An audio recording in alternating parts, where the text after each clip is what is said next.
Okay, so today we are going to be looking at Parasite Pool and we're going to be discussing some of the payments because I had a lot of comments on a lot of videos lately talking about what the actual payout is for Parasite Pool. So today we're going to be jumping into some theoretical kind of calculations for Parasite Pool and the payouts if it does hit a block. And then we'll kind of give you my opinion on how much you're looking to get depending on how much kind of hash rate and shares you're submitting or either uptime. And then hopefully that clears up some confusion, but these are only estimates, so I wouldn't really rely on them to say like this is definitely my payout, because we are going to have to wait to see if it hits a block or not. So let's get into the calculations on the video now. So here we are on the Substack or the Substack article for the Parasite Pool, and I was just looking through this to see if we could get an idea of what the payments were going to be.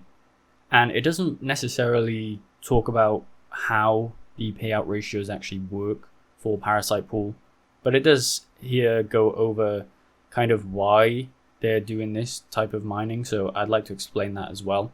So FPPS is like fair pay per share, where the pool basically pays you for every share you submit, or PPS, which is just pay per share.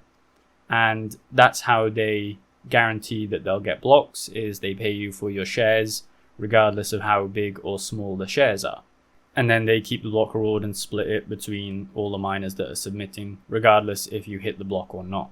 So the main point of Parasite Pool is to firstly economic strangulation of the fees, so block charge fees 1 to 4% normally on pools, and then the payout thresholds, which they aren't too high necessarily if you're mining with like an S21, but for smaller miners definitely they are way too high. It would take you quite a while to actually gain enough sats to actually get payout, probably maybe half a year even on a couple of machines to get a small payout, and that's even at the lower end.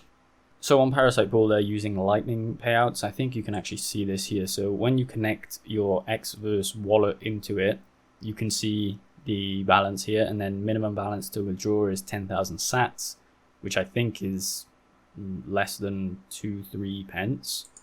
If we look here, we can go 0.0000. I think that's it. So it's basically pennies that you can withdraw. That's the minimum payment. And then you come on to centralized choke points, obviously decentralization of the blocks. That's one of the main things. And then rewards dilution. So the 3.125 block reward splits into crumbs for small miners, while industrial rigs feast. 110 or 110 home hardware can't compete with mega data centers head on. We kind of already know this is like the whole ethos of the bitaxe movement, is to try and take some of the blocks away from the bigger pools. And then we come down to the actual payouts. So FPPS, fair pay per shares, pre-block payments gamble on future blocks. So the pool pays you for all your shares, and then they gamble on the fact that you are going to hit a block regardless of the luck on the network. Just because they have so much hash rate, that means that they can gamble on the fact that they're going to get blocks consistently, which is risking insolvency when luck runs dry. Obviously, that doesn't really matter for the top pools, but as you go down the pools, it does matter quite a lot because they're not hitting blocks as frequently. So the halvings will slip the empires, cutting the subsidies down to 1.56 Bitcoin in 2028. I'm hoping to see that we actually mine a block on Parasite Pool before that. And then centralized mining is dying, and Parasite is here to pick up the bones. So that's kind of just an overall view of Parasite Pool. But today we're talking about kind of the threshold for payments, or not the threshold really, but the payment minimum that you're probably going to see from Parasite Pool if you're mining on it. It does say here, Parasite's Coinbase logic hands 1 Bitcoin to the block finder, splitting the rest, so 2.125 plus the fees, among the non-winners via Lightning. But it doesn't actually talk much about how that is calculated. So we are going to be doing some very rough calculations on this, and hopefully somebody sees this that is actually involved with Parasite Pool and they can provide more insight onto it. So with Parasite Pool, we're going to go based on a couple of calculations. The first one would be just taking 1 Bitcoin away from the reward and splitting it between all the users. So that could give you potentially, if we look here, we'll get this up. So we have 2.125, and then that is divided by all the workers. I wouldn't say workers actually, I'd go more with users. Let's just assume that they all have, average out to the same amount of hash rate. So that's 1164. And that gives you this figure right here in Bitcoin. So this is if it was averaged out. And if we convert that here, that looks at around 215 USD. Obviously, dependent on the price of Bitcoin at the time. We are kind of at an all-time high. But $200 is kind of the basic, that's probably the upper end of the scale actually for payouts. So that would just be based off workers. Now, a lot of workers on the network also have higher uptime and they probably have more hash rate submitted. The only thing is you can't necessarily see what workers are the top in terms of hash rate. They do show top difficulties, but they don't show the top hash rate. They also show the top loyalty. So that's another thing that you would probably look to go for in terms of the payouts.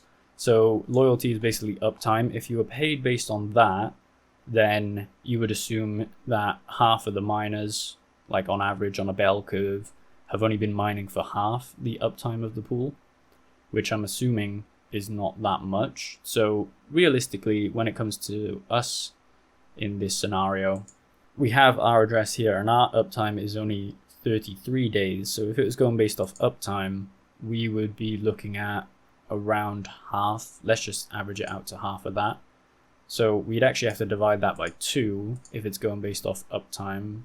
And this is not really displaying that very well.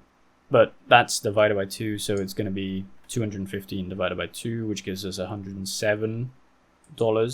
So if it's going based off uptime, then it would be $107 for us on the payout.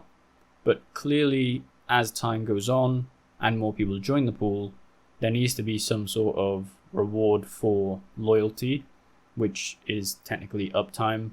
But then I don't know how that is going to be balanced out with the actual hash rate, because you could have, petahash worth of mining on here with really high uptime, and you might collect a whole bunch of the rewards. For example, it's not really laid out if these people that joined and added a massive amount of petahash onto the network and down by here, it's not clear if they are going to get a payout because their loyalty is probably around 2 days worth of mining overall. So a lot of the questions in people's minds are, if this finds a block and you haven't been mining on it, do you still get a payout for doing some work on the actual pool? Or does it go based off of the amount of shares you submit to the pool? Because if it did go on the amount of shares that's submitted to the pool, you would have these miners which added a bunch of hash rate on very early on. They would collect a massive amount of the fees split between them because they probably mined quite a lot of shares at the time as well. So way more shares than what we have submitted to the pool. As it did say in here, it's not really focusing on this shares model. I think in realistic ways, it's going to go on loyalty and the amount of hash rate that you had on the pool. So realistically, I'm going to go with an estimated figure of the pool uptime. So whatever your loyalty is to the pool. So we go down here and we see this. It's probably going to be something or a calculation based on the loyalty to the pool divided by the amount of uptime in terms of hash rate. And then that's going to be split between the block reward. Obviously, if your miner is the one that actually hits the block, then it doesn't really matter because you'll still get 1 Bitcoin. But for those with a high loyalty with a lot of hash rate, you're probably going to get a majority lion's share of that pool reward. So if you're going based off of that calculation, I think it would be something like the average terahash divided by the amount of uptime overall on the pool. And if we do a calculation for that, we could actually figure out. So it'd go based off the average. So on ours, our average hash rate, I think, is 21 terahash. Let's just say that it is. And then it might be divided by 33 days divided by 2, which is like kind of half of the pool uptime. And then they do that calculation for everyone on the pool. Because I don't think anyone should be paid more for doing more or better difficulties. I think it is going to be based on the loyalty to the pool, and that would actually filter out most of these people right here, which don't have a lot of loyalty to the pool, but they have a lot of hash rate on the pool. Because it is kind of unfair to split it evenly, like the 200 that we calculated back here. So $200 worth. That would be a very unfair calculation, because people could just stick their rigs on for a couple of seconds and then gain a payout. But that amount of sats is way higher than the payment threshold that we see here. So minimum balance is 10,000.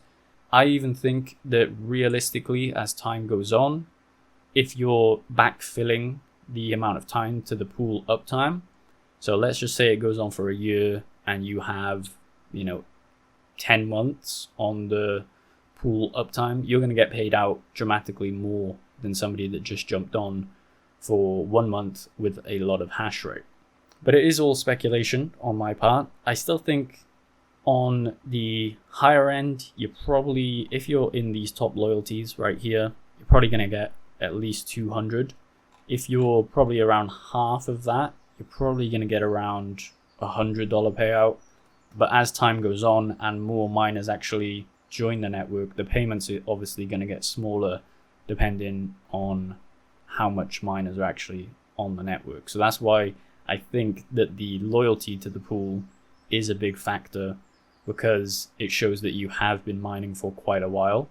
And overall, these people are probably going to get a massive payout, and then it's going to start reducing very quickly, because you only have maybe 30 or 40 people out of the 1,000 that have been on the pool for around 80 days, and then it drops dramatically. So 63 days by the time you're at the 100th user, and we're probably sitting bang on in the middle of that. So 33 days, we're probably sitting at around 500 in terms of the top loyalty. So yeah, overall, it is kind of a guess and you're taking a gamble, but it is way better than just pool mining Bitcoin, because you're giving into all of these pools that are finding blocks, and they basically have a massive centralization of blocks, as you can see here: Foundry, F2 pool, via Foundry again, via Foundry, via Foundry, F2 pool, F2 pool. So there's only 4 mining pools that are hitting blocks in the last 10 or so blocks. And even you can push this back, you can see Ant pool. There is a massive centralization on pools, and you can mine to a solo pool like public pool, CK pool, that's fine. But I think the Parasite pool is probably one of the best trade-offs, because you'd still get rewarded if the pool hits a block, and that's the main draw for me.